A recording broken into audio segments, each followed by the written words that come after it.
Fall from grace, the people's queen. She had everything: power, gold, a kingdom that adored her. But when the people discovered her darkest secret, they did the unthinkable. This is the story of a queen who stole from the poor, and how she paid the ultimate price. In the heart of the great Savannah kingdom, Queen Zira is loved by her people, until a shocking betrayal comes to light.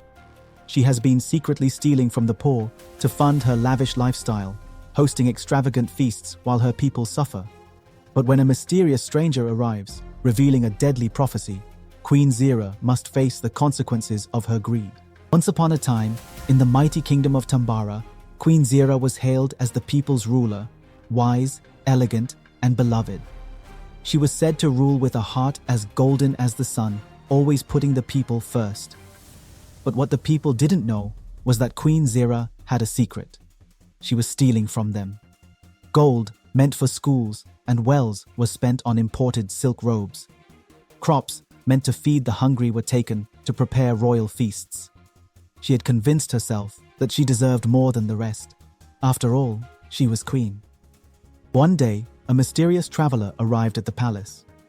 Dressed in a tattered robe, but with eyes sharp as a hawk's, he stepped forward before the queen.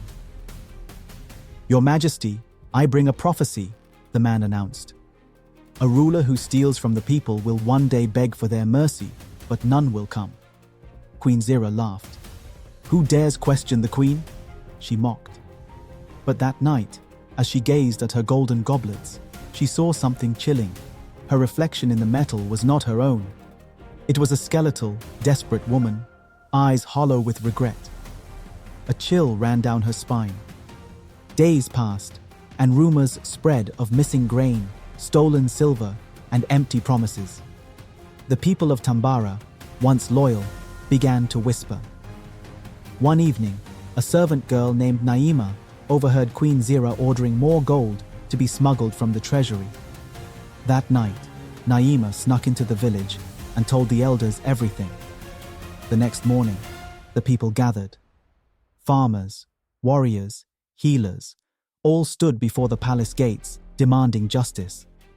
Queen Zira stepped onto her golden balcony, her heart racing. "Lies! I have given you everything," she shouted. But the people were no longer afraid. The queen had feasted while they starved. The queen had grown rich while they suffered.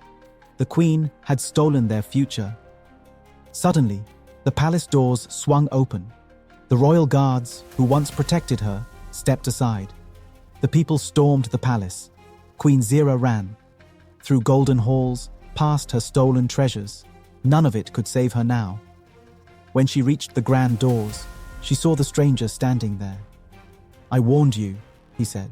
"Now, you will learn the prophecy's truth." The people of Tambara did not kill Queen Zira. Instead, they stripped her of her crown and cast her into the very streets where the poor once begged for food. Now, she had nothing. She wandered the villages, hungry, desperate, ignored.